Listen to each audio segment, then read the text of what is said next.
Shalom, bien-aimés dans le Seigneur. Que Dieu vous bénisse.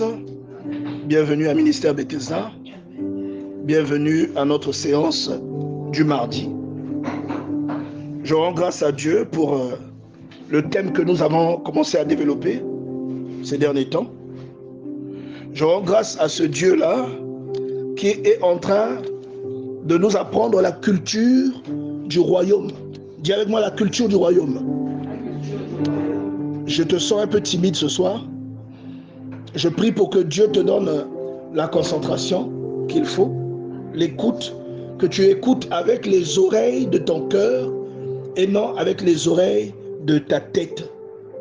J'aimerais que tu écoutes avec les oreilles de ton cœur. Ce que nous allons apprendre ici, ce sont les fondamentaux de la vie chrétienne. Et ça c'est la troisième séance. Nous avons commencé il y a 3 semaines. Donc nous sommes à la troisième séance, notre troisième mardi, du thème « Qui es-tu » C'est un thème qui nous dit notre identité. Pourquoi notre identité? Pourquoi notre identité? Je parle de notre identité parce qu'une personne qui n'a pas d'identité ne peut pas elle-même s'identifier. Est-ce que quelqu'un comprend là où nous sommes?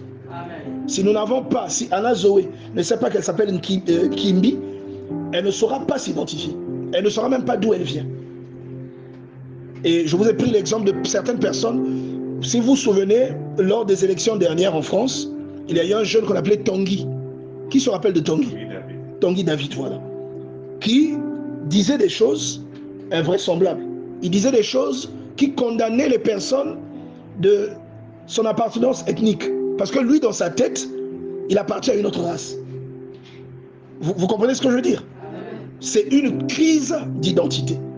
Et nous avons aujourd'hui des chrétiens, des gens qui vont à l'église, mais qui ne peuvent pas manifester la puissance de Dieu parce que ces gens-là ne sont pas à leur place.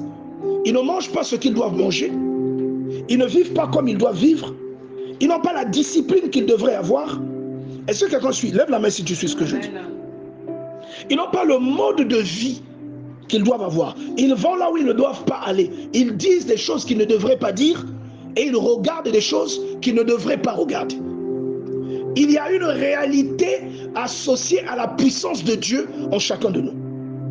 Il y a une réalité qui, lorsque elle est piétinée, annule toute la puissance de Dieu qu'une personne peut manifester. Est-ce que jusque-là vous me suivez? Lorsque le Seigneur Jésus arrive, il annonce quelque chose de très simple. Il en fait même le thème principal de sa façon à lui de prêcher, sa prédication. Même Jean-Baptiste, quand vous lisez l'évangile de Matthieu au chapitre 3, au verset 2, Jean-Baptiste dit « Répentez-vous, car le royaume des cieux est proche. » Il n'annonce pas les richesses, il n'annonce pas la guérison, il annonce le royaume des cieux. Pourquoi? Parce que toutes ces choses se trouvent dans le royaume des cieux. Ce qu'on appelle le royaume des cieux, c'est une réalité qui coexiste avec une autre réalité qui s'appelle le règne du diable. Parce qu'en réalité, le royaume des cieux, c'est le règne de Dieu. Donc, premièrement, une personne. Avant que Dieu ne règne sur la terre, il doit régner dans les gens.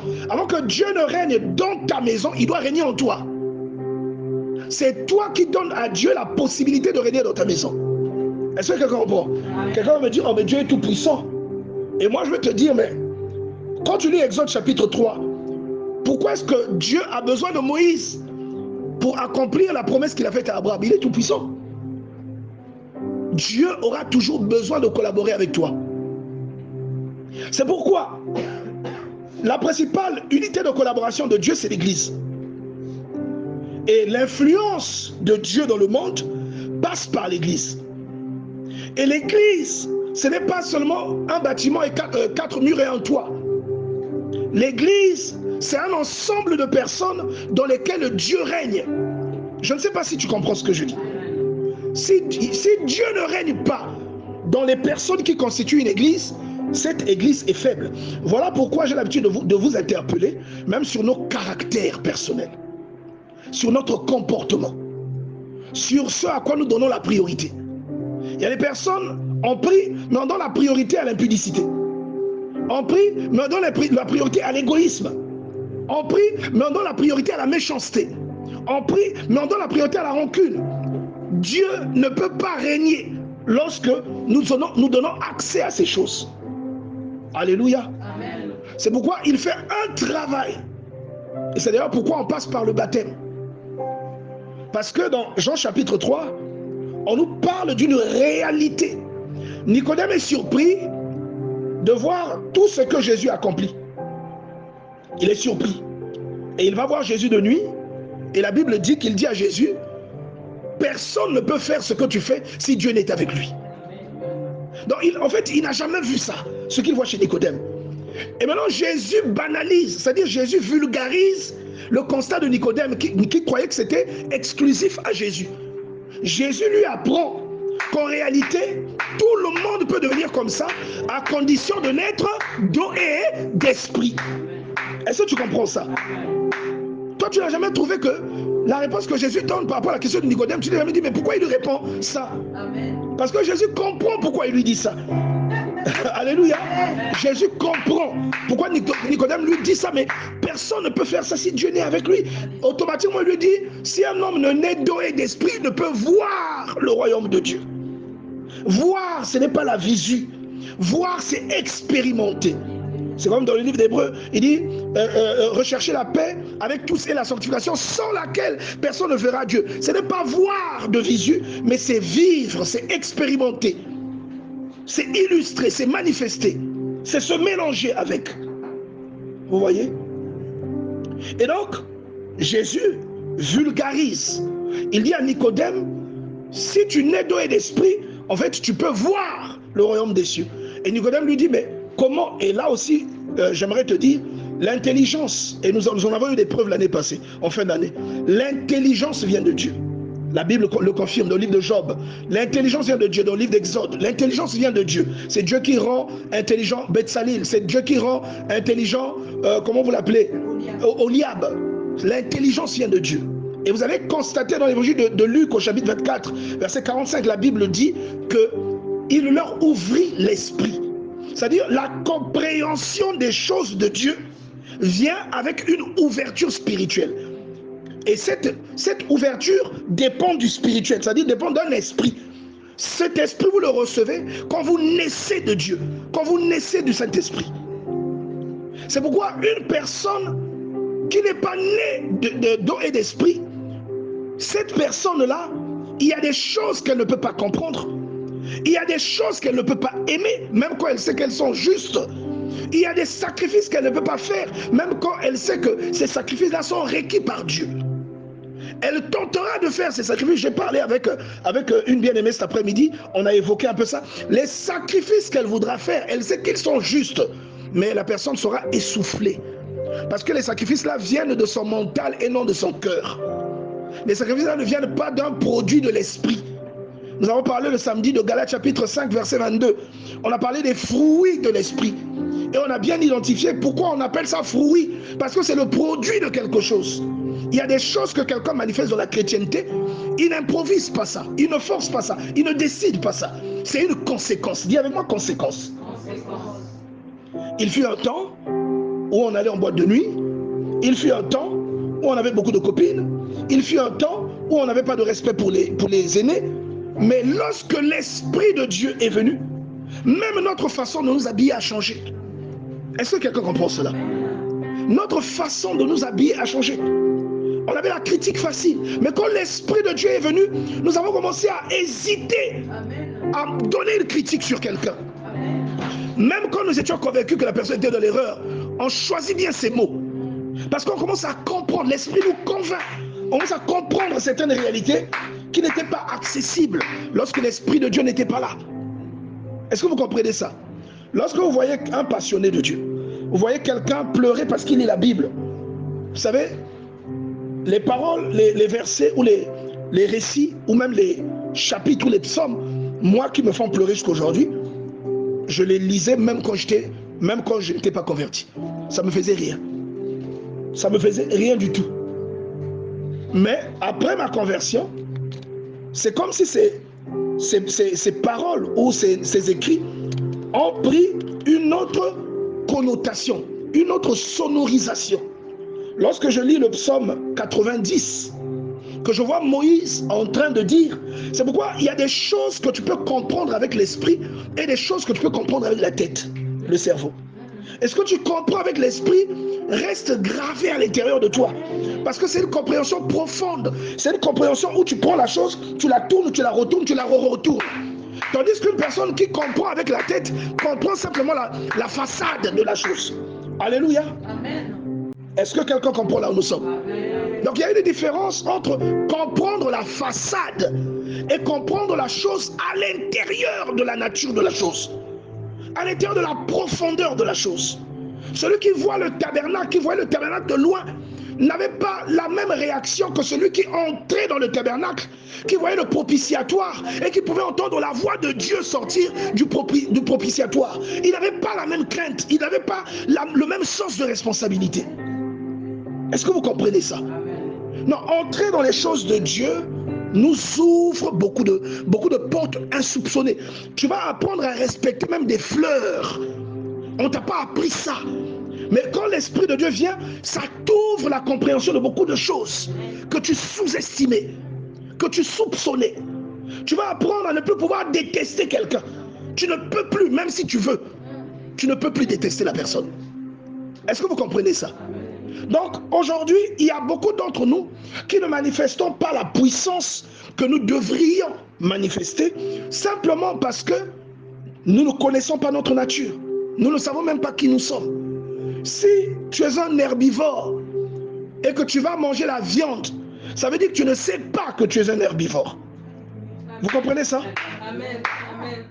Tu ne sais pas que tu es un herbivore. Si vous prenez, par exemple, un carnivore comme un léopard ou un guépard qui se fait élever par une antilope, il mangera des herbes, vous le savez? Il mangera des herbes. Parce que c'est l'antilope. Et il s'identifie à l'antilope. Et nous aujourd'hui, nous nous identifions à un monde que Satan a pris le temps de décorer. Et nous nous représentons. Il y a des gens, il y a des chrétiens qui veulent ressembler à Kim Kardashian. Est-ce que quelqu'un comprend ça? Il y a des chrétiens qui veulent ressembler à Jay-Z. Chrétiens. Je ne dis pas que ces gens-là sont, je ne sais pas comment, je ne les juge pas. Mais je dis, ce n'est pas un modèle de chrétien. Je comprendrais si un chrétien veut ressembler à Reinhard Bonnke. Je comprendrais si un chrétien veut ressembler à John Wesley. Je comprendrais si un chrétien veut ressembler à Thomas Lee Osborne. Je ne sais pas si vous comprenez ça. Je comprendrais même qu'un chrétien veut ressembler à Nelson Mandela, quoiqu'il ne fût pas chrétien. Est-ce que vous voyez ça? Je comprendrais, parce que les valeurs qu'il a illustrées sont des valeurs que le chrétien devrait avoir. C'est ce que la Bible dit que le Saint-Esprit donne à quelqu'un. Et ça prouve une fois de plus que Dieu n'est pas dans une religion. Vous comprenez cela? Un chrétien ne peut pas avoir pour modèle quelqu'un qui ne manifeste pas des valeurs chrétiennes. Donc si tu ne sais pas déjà qui tu es, tu ne sauras pas ce que tu dois consommer, tu ne sauras pas comment tu dois t'habiller, tu ne sauras pas ce que tu peux regarder ou ne pas regarder, tu ne sauras pas qui tu peux fréquenter. Tu ne sauras pas ces choses. Et si tu ne sais pas ces choses, tu ne sauras pas en fait que ce que tu es appelé à respecter, c'est ce qui permet à ta grâce, ce qui permet à ton onction de grandir. Et ce que tu n'es pas censé faire, c'est ce que tue ton onction. Et l'exemple du chrétien d'aujourd'hui, l'analogie la plus directe qui me vient, c'est l'analogie de Samson. Lorsque vous voyez Samson, un nazir, depuis le ventre de sa mère. Mais, tout ce que le nazaréen interdit, lui c'est ce qu'il fait. Un nazir ne peut pas consommer de l'alcool. Un nazir ne peut pas toucher de cadavre. Un nazir ne peut pas se souiller. Lui, il va coucher avec une prostituée. Est-ce que tu vois? Et je vous rappelle qu'il a toute une vie. La Bible ne retrace pas tout. Donc même s'il a fait des erreurs, la Bible ne retrace pas toutes les erreurs. Elle retrace les faits marquants. L'épisode de la prostituée, c'est parce qu'après, il va arracher le portail, la porte de la ville. Voilà pourquoi on commence par là. Sinon, qui sait les bêtises qu'il a faites? C'est quelqu'un qui ne sait même plus qui il est. Est-ce que quelqu'un comprend cela? Si tu ne sais pas qui tu es, tu iras faire des choses que Dieu t'interdit de faire. Tu ne sais pas en fait que les choses que Dieu t'interdit de faire, auxquelles tu accèdes, tue le règne de Dieu en toi, chasse le règne de Dieu en toi. Et beaucoup parmi nous, nous imaginons que ces choses-là sont à l'extérieur. Mais j'aimerais te dire que ces choses-là commencent d'abord à l'intérieur de nous. Est-ce que quelqu'un comprend ça? La tristesse chasse le règne de Dieu. La jalousie chasse le règne de Dieu. La colère chasse l'esprit de Dieu. Est-ce que quelqu'un comprend cela? La rancune tue le règne de Dieu. Et le Seigneur nous avertit à plusieurs endroits. Il y a des choses qui sont incompatibles avec un croyant. La puissance d'un endroit dépend de la puissance de celui qui habite cet endroit. Je ne sais pas si vous comprenez. Votre puissance à vous dépend de qui vit en vous. La puissance ou le caractère sanctifié du Sinaï dépendait de la présence de Dieu sur le Sinaï. Sinon, sans la présence de Dieu, le Sinaï, c'était une montagne quelconque. Mais la Bible te dit dans Exode 19 que toute la montagne était en fumée et elle tremblait. Et il y avait des tonnerres et des éclairs qui sortaient du sommet de la montagne. Vous comprenez que ce n'est plus une montagne quelconque parce que Dieu s'y trouve. Vous, la puissance que vous manifestez dépend de qui vous avez. La puissance que votre maison peut dégager dépend de ce que vous êtes et de ce que vous y faites. Est-ce que vous comprenez? Donc ce n'est qu'un schéma qui va de grandeur en grandeur. C'est au niveau de la personne, ça va au niveau des vêtements, ça va au niveau de la maison, ça va au niveau du quartier, ça va au niveau de l'État. Et normalement, un chrétien qui connaît son identité et qui laisse Dieu régner en lui est un chrétien qui impacte des générations. Il devient un fou, un inconditionnel des choses de Dieu. Et allez lire l'histoire de John Wesley, les amis. Allez lire l'histoire de John Wesley. Je vous ai dit que l'une des caractéristiques, c'est aussi le combat. Et John Wesley a failli mourir lorsqu'il avait 5 ou 4 ans, pendant que la maison de ses parents avait pris feu. Il a été sauvé de justesse. John Wesley menait une vie. Vous savez qu'il y a la plupart des cantiques chrétiens que vous écoutez ont été composés par John Wesley. La plupart des cantiques chrétiens, vous le savez, ont été composés par John Wesley et son frère. La plupart des cantiques que chantent les églises de réveil. Qu'est-ce qu'on pense ça? L'inspiration est venue d'où? Lorsque Dieu règne en vous, vous devenez un réceptacle. C'est-à-dire vous devenez comme un vase qui reçoit tout ce qui correspond à la nature du vase. Est-ce que vous comprenez ça? Le cercueil, c'est pour les morts. C'est fait pour recevoir les morts. Vous ne verrez pas un être vivant venir dormir dans un cercueil comme ça. Vous êtes dans votre maison, vous dormez dans un cercueil, sauf si vous avez un pacte avec le diable. Sinon, un être humain, il dort sur un lit. Vous comprenez cela? Quand vous devenez un vase pour le règne de Dieu, ce que vous accomplissez sort de l'ordinaire. Vous commencez à avoir des manifestations qu'on ne retrouve pas chez tout le monde. Vous parlez comme quelqu'un qui parle. Vous ne parlez plus comme tout le monde. Vous comprenez ça? Même ce que vous dites ne ressemble pas à ce que d'autres personnes disent, même quand vous dites les mêmes choses que d'autres personnes. Mais il y a une différence, il y a une particularité. Ce ne sont pas les efforts de quelqu'un qui rendent cette particularité possible, mais c'est le règne de Dieu à l'intérieur de cette personne. Et le règne de Dieu passe par la discipline. Alléluia. Dis avec moi discipline. Vous savez, depuis le début, c'est du règne de Dieu qu'il est question. Depuis l'Ancien Testament. Lorsque vous voyez Melchisédek venir, parce que dans Éden, quand vous êtes dans Éden, en réalité, vous voyez que Dieu règne. Amen. Et pourtant, c'est la terre. Dieu a donné la terre aux hommes, n'est-ce pas? Dieu règne au ciel. Il a donné la terre au ciel. C'est pourquoi dans Matthieu 6, on vous dit que ton règne vienne, que ta volonté soit faite sur la terre comme au ciel. Est-ce que Dieu a besoin que tu lui demandes ça? Mais tu vas voir qu'en réalité, oui. Parce que Dieu, pour agir sur la terre, il a besoin de toi. Dieu, pour agir sur la terre, il a besoin de toi. Pour guérir, la sœur, on a dit, il aura besoin que toi, Lise, tu lui imposes les mains. Pourquoi Dieu ne peut pas la guérir directement? Il peut arriver que ça se produise. Mais tu vois que la plupart du temps, sœur Irène va faire un rêve. Elle va devoir m'expliquer le rêve. Pourquoi Dieu ne lui donne pas l'explication du rêve? Pourquoi il doit passer par moi? Dieu travaille avec des êtres humains.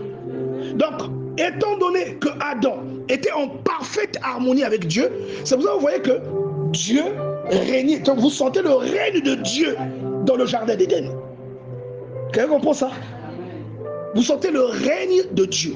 Vous allez me dire, mais comment le serpent? Mais je vais vous dire, mais au ciel aussi. Apocalypse chapitre 12. On vous raconte quoi? Qu'il y a une guerre dans le ciel, non? Dieu n'est pas au ciel. Vous comprenez? Donc le règne de Dieu n'empêche pas ça. Mais vous voyez très bien que Dieu règne là où se trouve Adam. Même si on ne dit pas ce que Adam était capable de faire, mais quand on te décrit ce que Dieu lui a dit, on comprend ce qu'il était capable de faire. On voit que Dieu lui a demandé de dominer sur tout ce qui se meut. Toi, dès que tu vois le serpent, tu fuis. Même à la télé, tu fuis. Vrai ou faux?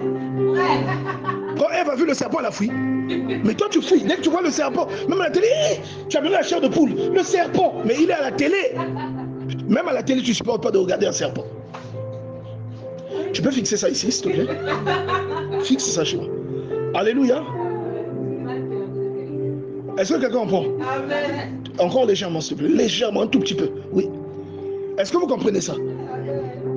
Donc, là où Dieu règne, vous voyez que Adam, le jardin, était comme sa maison. La Bible dit que Dieu a planté le jardin en Éden.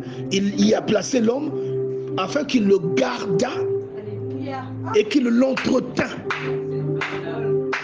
Donc, c'est son rôle, c'est sa responsabilité. En réalité, nous savons tous que nous sommes des esprits, je l'ai dit le mardi passé, mais Dieu nous a donné des corps pour pouvoir exercer la domination divine sur la terre. Maman Irène, je ne sais pas si tu suis.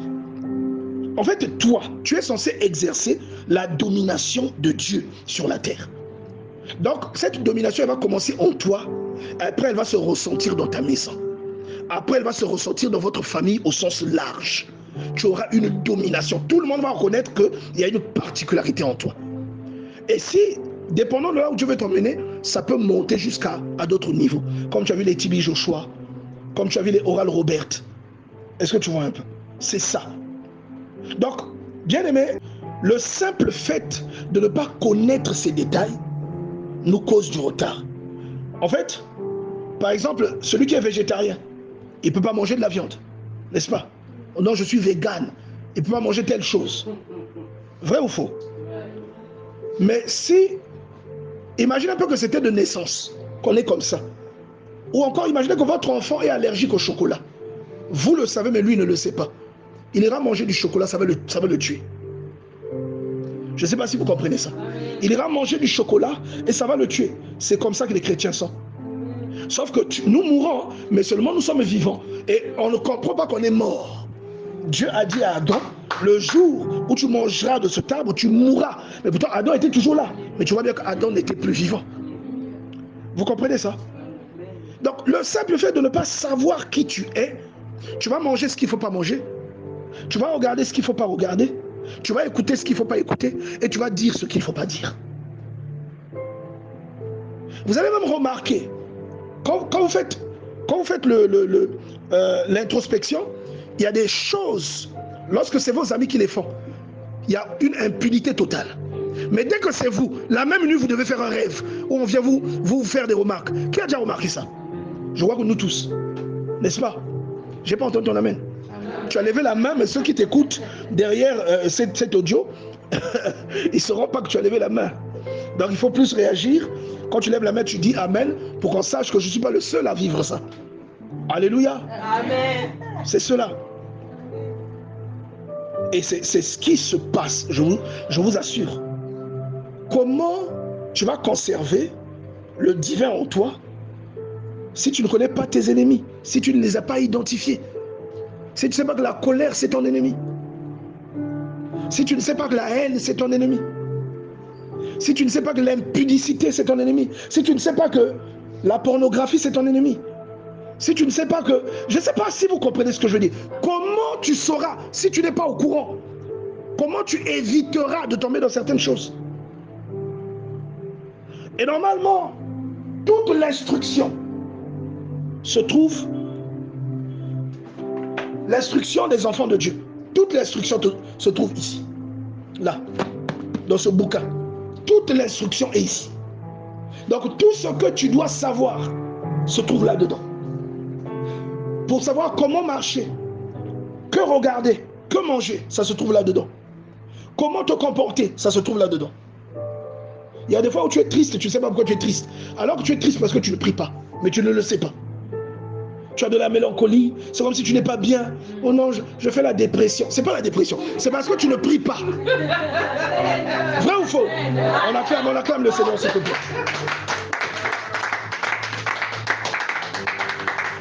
Je te dis, beaucoup de gens ne le savent pas.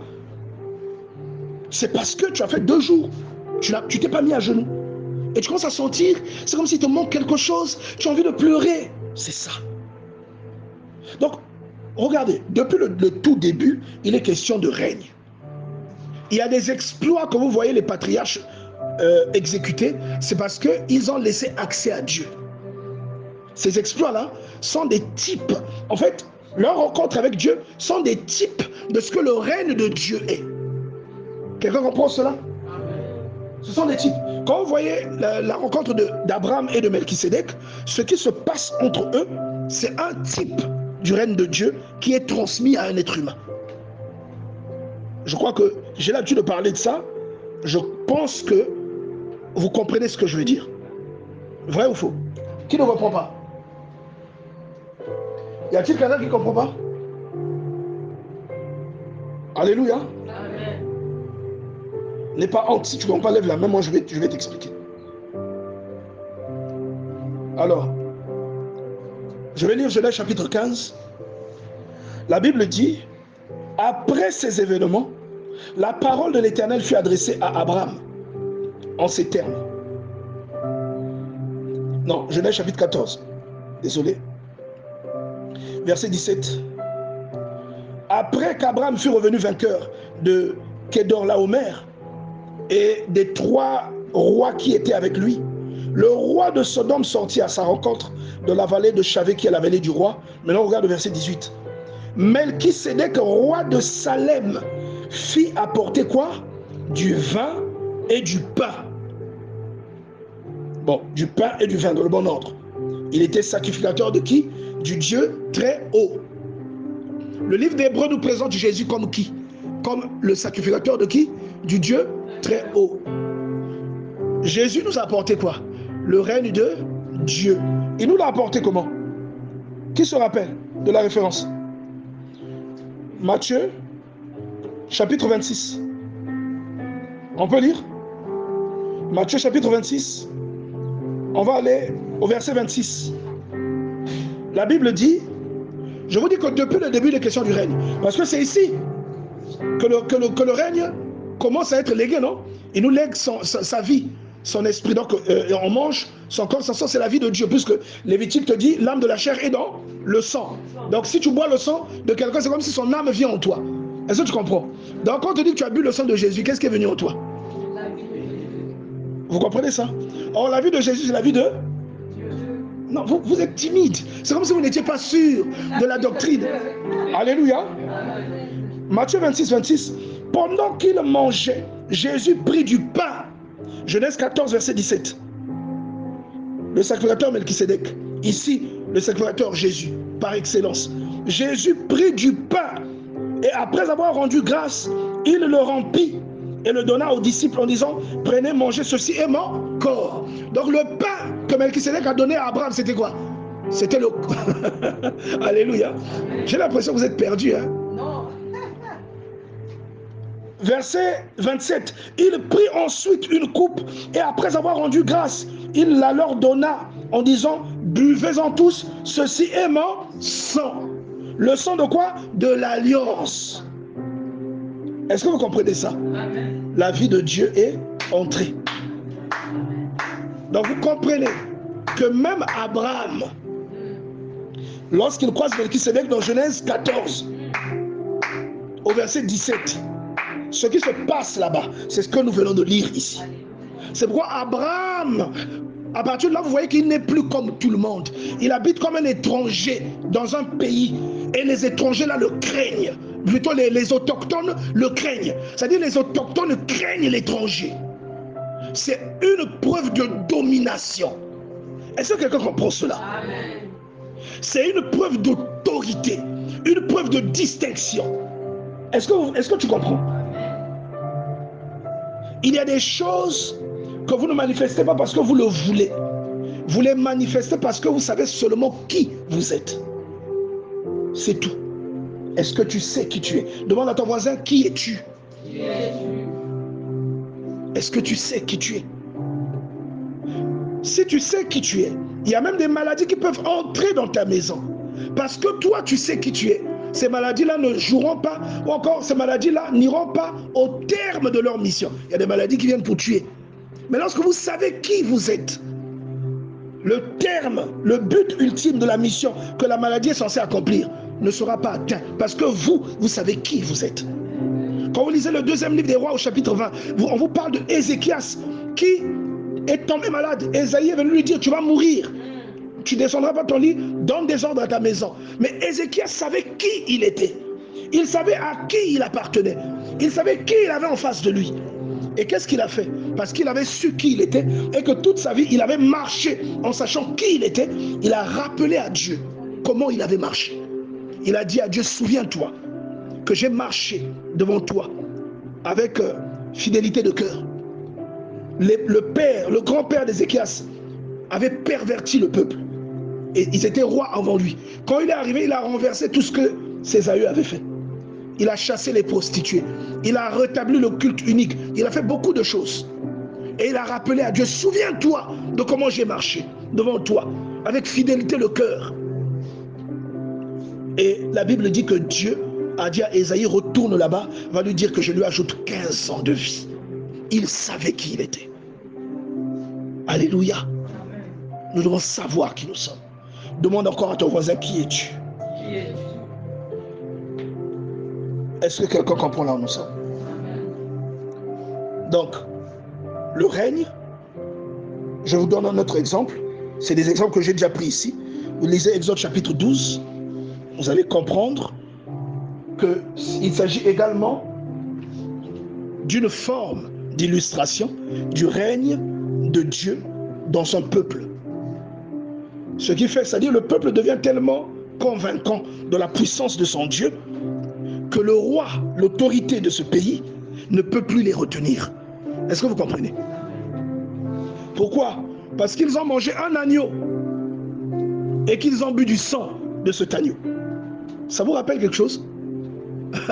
Ça vous rappelle quoi? Non, en dehors de la Pâque. Quand vous allez dans le Nouveau Testament, ça vous rappelle quoi? Ils ont mangé l'agneau, ils ont bu le sang de l'agneau. Ça vous rappelle quoi? On vient de lire ça. Le dernier repas, Matthieu 26. Quand vous allez dans l'Ancien Testament, tout en haut, ça va vous rappeler Genèse chapitre 14. N'est-ce pas?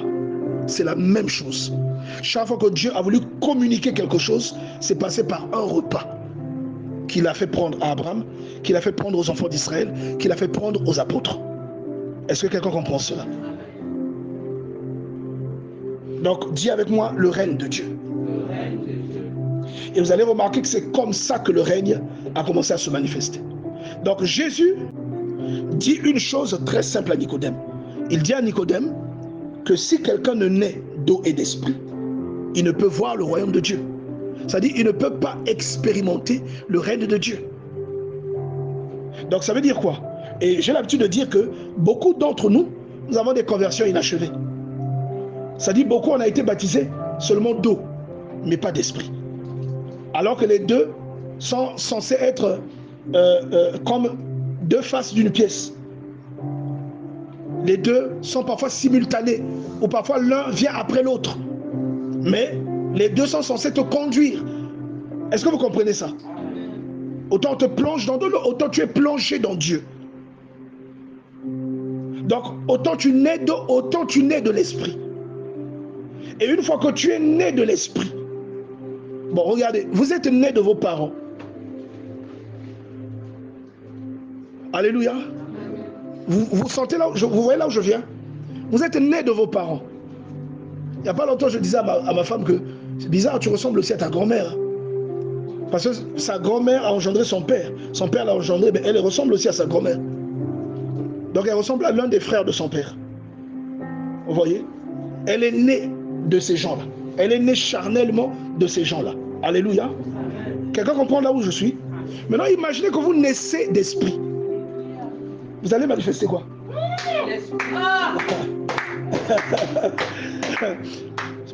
Évangile, tu comprends là-bas? Maman Irène, tu comprends? Imagine, moi je te dis, toi tu ressembles à Olsen. Maintenant, imagine, parce que tu es né de vos parents. Bon, imagine que tu sois né maintenant de l'esprit. Même si, puisque Jésus précise que le vent, on ne sait où il va, d'où il vient. D'accord? Il dit, il en est ainsi de l'esprit. Tu ne peux pas voir l'esprit, comme ça avec tes yeux là. Donc ce qui naît de toi, même si ça ne se voit pas avec les yeux, mais ça se sent. Voilà pourquoi Jésus dit qu'on ne sait d'où il vient et où il va, mais on peut le ressentir.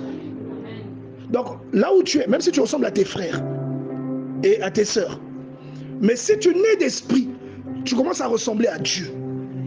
Donc ce que Dieu est, tu le deviens et tu commences à le manifester. Tu commences à l'illustrer. Est-ce que tu comprends cela? Ça veut dire quoi? Qu'il y a des choses, il y a des terrains où le diable t'attrapait. Et mec, catch. À partir du moment où tu nais de Dieu, ce n'est plus possible. Parce que quelqu'un d'autre a pris cette place-là. C'est-à-dire, tu as maintenant comme un gilet pare-balles. On ne peut plus te maudire. Une malédiction familiale qui régissait la famille ne peut plus s'appliquer à toi. Ce n'est plus possible. Et du coup, les défauts que tu avais, moi je vous dis toujours, commandant en chef du Kara, c'était moi. Dès que l'esprit m'a brisé, ce truc-là, je n'avais pas compris comment c'était parti. Je restais fâché longtemps. Dès que c'est parti, si je me fâche là, si je cache le feu sur Even, la minute d'après, je dis, Even, dis-moi un peu. C'est comme si c'est rien passé. Mais je ne fais pas exprès de faire comme si c'est rien passé. Toi, tu peux même te dire quoi? Il se fout de moi ou quoi? Il vient de me crier dessus et là, il vient me parler comme si de rien n'était. C'est parce que dans mon cœur, il n'y a plus rien. Et ça, c'est un fruit. Est-ce que vous comprenez? Et j'aimerais aussi préciser que tous les fruits ne sortent pas au même moment pour tout le monde. Ils ne sortent pas dans le même ordre. Il y en a d'autres qui maintenant Mounimi, Kamba. Mais dès que l'esprit vient, tu deviens libéral. Mais tu as encore un peu la rancune. Est-ce que tu comprends? Mais tu deviens libéral. Il y en a un, la rancune est partie, mais toujours moi Mounimi, moi frère, moi flambeau. Donc ça ne vient pas toujours dans le même ordre, mais ça vient. Et ça finit par sortir, tout finit par sortir la tête. Et j'aime beaucoup Galates 5, à partir de 22, qui précise que ces choses-là qui sont citées sont des fruits. Ça, tu ne peux pas fonder Moumassé Zolomuntu. Non. Oh, désormais, je vais maintenant aimer. Même sœur Lise, je vais l'aimer. Non, tu ne peux pas inventer ça. Elle va toujours t'énerver. Alléluia. Amen. Il faut que ce soit la conséquence de quelque chose qui a été planté en toi. Et ça germe. Est-ce que vous comprenez ça? Amen. Une fois que cette chose germe, tu commences à illustrer l'influence de Dieu dans ton territoire. C'est là où le Seigneur dit que tu es la lumière du monde. Tu es le sel de la terre. Tu dois saler. Dis à ton voisin, tu dois saler. Vous savez, on doit sentir, quand tu n'es pas là, on doit sentir que tu n'es pas là. Moi, j'ai envie de sentir, quand Sœur Irène n'est pas là, j'ai envie de sentir, il manque Sœur Irène. Hein? Quand Sœur Inès n'est pas là, j'ai envie de sentir ça. Sœur Inès n'est pas là. Il faut qu'on sente, quand tu es absent, tu dois manquer aux gens. Dans un certain domaine, tu dois manquer aux gens. Alléluia. Parce que tu es un enfant de Dieu, tu manifestes des choses, ta simple présence doit être perçue. Il y a des gens, frère Thomas, quand il n'est pas là, est-ce qu'on sent ça? Non, permettez-moi de prendre son exemple. Non, sérieusement, est-ce que quand frère Thomas n'est pas, frère Thomas, je dis frère Thomas, quand il n'est pas là, frère Thomas, quand il n'est pas là, est-ce que frère Thomas c'est mon type, ça rentre en compte des choses que je lui reproche? Frère Thomas, quand il n'est pas là, est-ce que vous... Bon, il n'était pas là samedi, vous avez senti son absence? Non. Non, il n'était pas là. Vous sentez son absence? Non. Vous voyez? Vous ne sentez pas son absence. Et vous savez, ce n'est pas seulement parce que quelqu'un prêche. Hein. Ce n'est pas seulement parce que quelqu'un fait je ne sais pas quoi. Il y a des gens, quand il n'est pas là, tu sens qu'il manque quelqu'un. Ça s'appelle avoir de la présence. Avoir de la présence. Et maintenant, ce que je veux te dire, c'est quand Dieu ne règne pas en toi, il y a des œuvres de Dieu qui souffrent de ton absence. C'est-à-dire, il y a par exemple le ministère Bethesda qui souffre de ton absence. Quand le ministère Bethesda a beaucoup souffert de l'absence de quelqu'un. Est-ce que quelqu'un comprend cela? Il y a des œuvres à laquelle Dieu peut t'associer pour exercer une influence, pour apporter une contribution, quelle que soit la nature, à laquelle tu vas manquer. C'est-à-dire, il y a le fait que Dieu ne règne pas en toi, tu donnes du retard à ce que Dieu t'appelle à faire et tu causes du retard à l'œuvre à laquelle tu es affecté.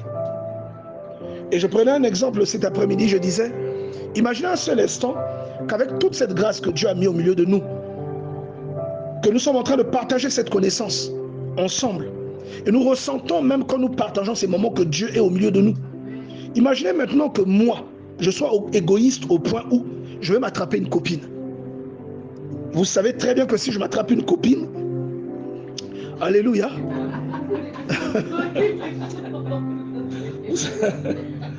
vous savez aussi bien que moi que si je veux m'attraper une copine, alléluia, acclame le Seigneur s'il te plaît.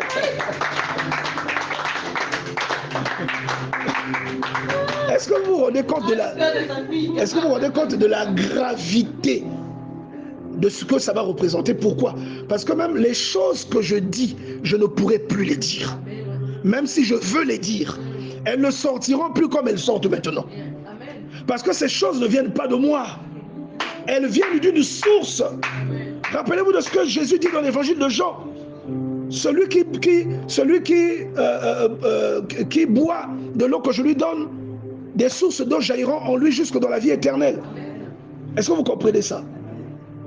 Ou celui qui croit en moi, des fleuves d'eau sortiront de lui. Je ne sais pas. Non. Quand il parle des fleuves, on dit qu'il disait ça à cause de l'esprit que devaient recevoir les croyants. Celui qui croit en moi. En tout cas, c'est cela. C'est dans l'évangile de Jean, je crois que c'est au chapitre 6, je crois. Au chapitre 6, si ma mémoire est bonne.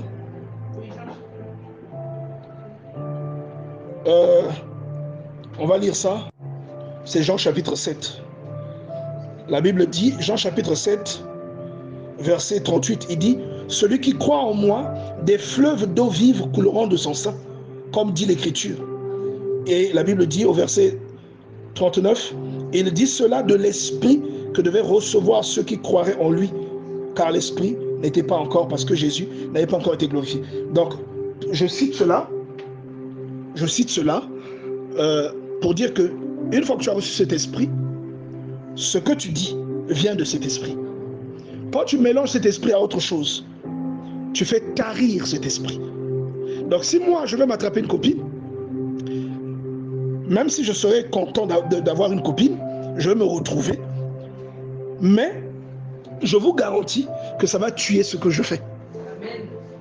Donc c'est pareil, quand vous laissez aller des choses que vous savez que ces choses-là ne sont pas bien pour vous et pour l'œuvre, vous contribuez à tuer l'œuvre.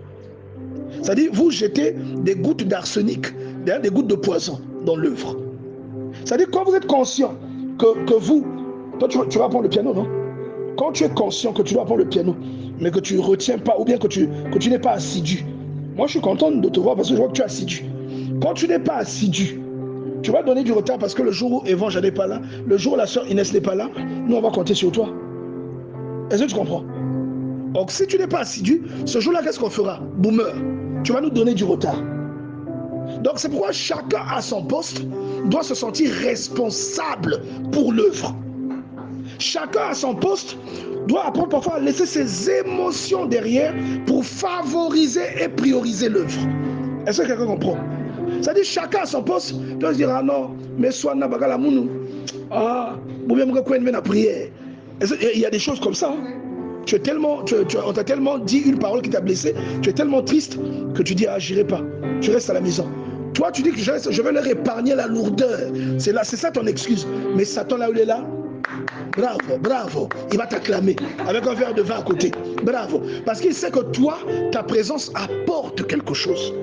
Pasteur Priscille a parlé d'une chose ce matin, elle a écrit ce matin sur le groupe, elle a dit sur le groupe une chose très intéressante.